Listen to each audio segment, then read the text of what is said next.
Hi, this is Mrs. Cribb, and we are beginning Chapter 15 on chemical equilibrium and reversible reactions. And so I need you to pull out your notes for Chapter 15. We'll be referring back and forth between these notes and the Prezi itself. We've talked a little bit about reversible reactions already and irreversible reactions. Now, we haven't really called them irreversible reactions, but irreversible reactions would change completely from one or more reactants turning into one or more products. So if I have A plus B and it yields C, that's kind of a general equation. In the irreversible, all of this A and B would be turned into C, and there'd be nothing left of A and B at the end. Reversible reactions occur in both directions, and so you have a forward and a reverse reaction. So A plus B yields C, and so what happens is A and B become, those reactants become the products, but then sometimes the products turn back into the reactants. And this is what happens with most processes. So we're going to be looking at a lot of different examples in this particular chapter. In reversible reactions, both the reactants and the products exist together in a mixture, and that's kind of important. The ratio in which the reactants and products are present in the mixture depends on the speeds or the rates of the forward and reverse reactions. So we'll talk about that some more as we see some of these graphs. And then changing the rates of the forward or reverse reactions also changes the ratio of the products. So these are some things to know, and we will explain them a little bit as we go forward. Equilibrium. So before we get to this, we're going to stop and watch a video. It's about equilibrium, so we have this little balance going on here. And I'm going to go ahead and do it big. Here's a couple of introduction videos. We're just going to talk a little bit about what reversible reactions are. We'll start with the first one.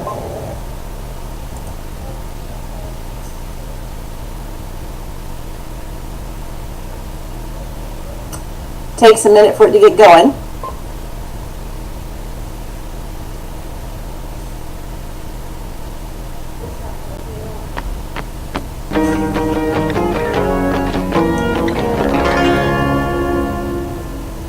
Hi, it's Mr. Anderson, and this is Chemistry Essentials, video 62. It's on reversible reactions. Most of the reactions we're familiar with, like the explosion of fireworks, goes from reactants to products. In other words, that gunpowder and the binder and the metals are converted into products, but it doesn't go back to being fireworks again. Or if we burn wood, we're converting that into products, carbon dioxide, water. We're releasing a lot of that energy as light and heat, but it doesn't go back to being reactants again. And so it took chemists a long time to identify the reversible reaction. It was first identified by Claude Berthollet, and what he was doing was looking at some lakes in Egypt, and he found something that normally is a reactant. He found some sodium carbonate. He knew that sodium carbonate and calcium chloride would combine to form salt and calcium carbonate, which is essentially limestone. But he didn't know that the reverse occurred, and so he found different levels of this and identified it as a reversible reaction. And we use an arrow that goes both directions to show that the reactants are being converted to products and the products back to reactants again. And so reactions can either be irreversible or reversible.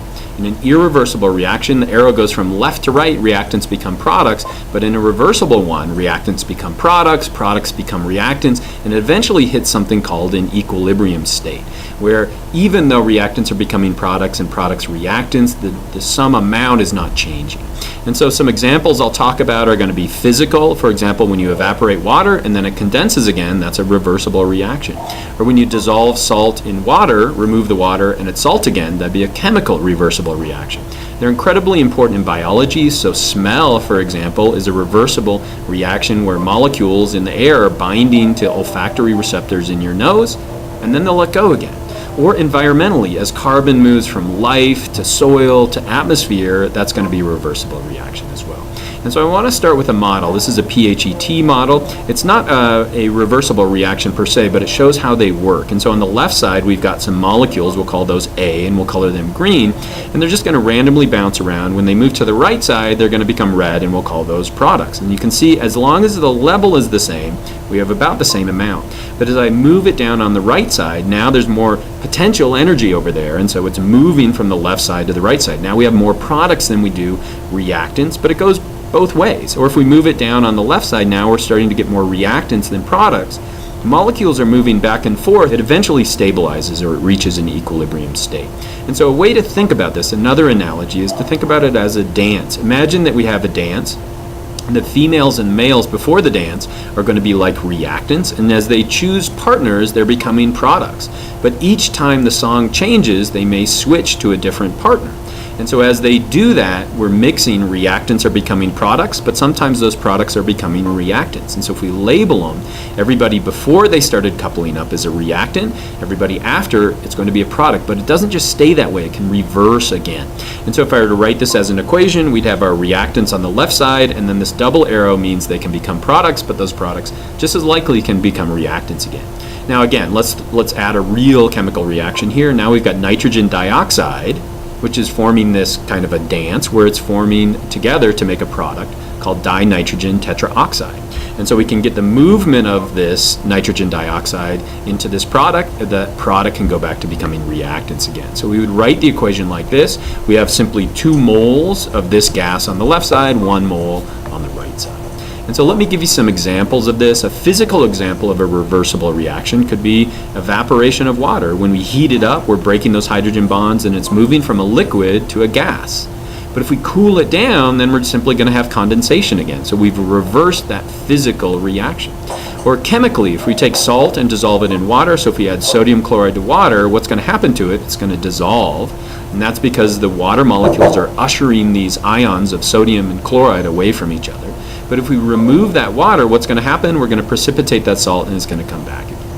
In biology, it's incredibly important. So how do you smell? There are molecules out in the air, and as you smell, those move up into your nose. And at the top of your nose up here, you have this olfactory bulb. If we were to zoom into that a little bit, what happens is you have all of these modified neurons, we call those olfactory neurons, that are just waiting to receive a molecule. And as those molecules chemically bind to that olfactory sensor, you sense smell. That neural impulse is going to go to your brain and you can smell it. But if it didn't unbind, you would just have that same smell forever. So it's important that this is a reversible reaction. Environmentally as well, where's most of the carbon on our planet? It's actually locked in the soil. But we can release that into the atmosphere through respiration, and we can move it back into living material through photosynthesis. And so carbon is incredibly important. Levels of carbon in the atmosphere are really important, but it's a reversible environmental reaction. And so did you learn to construct an explanation based on observations of different... Okay, we're going to go ahead and stop there. And then this is a second video about a reversible reaction. And so we're going to watch this one.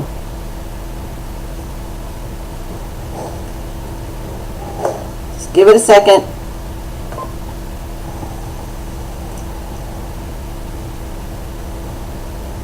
Here it comes. In this lesson, All right. we will learn about reversible reactions. When we fry an egg, it is impossible to unfry it. A lot of reactions work in the same way. Once it is done, it is irreversible. A good example is the combustion of magnesium to form magnesium oxide. Reversible reactions are reactions where formed products can revert or go back to their original reactants. Since the reaction can proceed in either direction, we use this reaction arrow to represent reversibility. An example of a reversible reaction is the thermal decomposition of ammonium chloride to form ammonia and hydrogen chloride.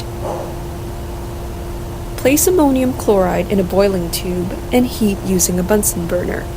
Ensure that this is conducted in a fume cupboard, as ammonia and hydrogen chloride are both corrosive gases.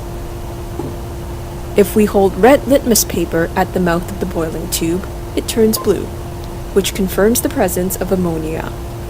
Blue litmus paper turns red, which confirms the presence of hydrogen chloride. Remove the boiling tube from the heat and let cool. Have a look near the mouth of the boiling tube. You will see that there are white crystals. These are ammonium chloride crystals. So what has happened here? Ammonium chloride has thermally decomposed to ammonia and hydrogen chloride. The formed ammonia and hydrogen chloride have reacted to produce ammonium chloride. Therefore, this is a reversible reaction. Why is the thermal decomposition of ammonium chloride sometimes incorrectly called a sublimation reaction? Please pause the lesson to think about this and resume when you are done. Okay, Here we there we go. Keep going. All right, actually, we're not going to worry about this portion right here.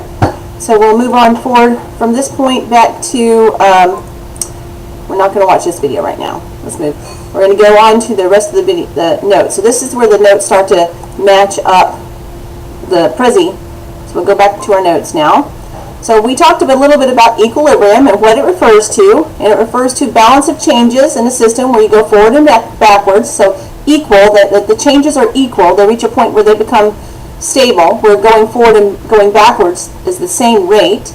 A chemical equilibrium exists when two opposing reactions occur at the same rate, and there will not necessarily be the same amount of products and reactants, but the rate the change is taking place at that point is the same in both directions. Now we're going to do this red water demo in class next time I see you. So let's look at this particular graph. This is the chemical reaction for this one. We have hydrogen plus iodine, and we're going to do the double arrow because it goes in both directions, and it's yielding 2 hydrogen iodides. And we've kind of talked about this already in class.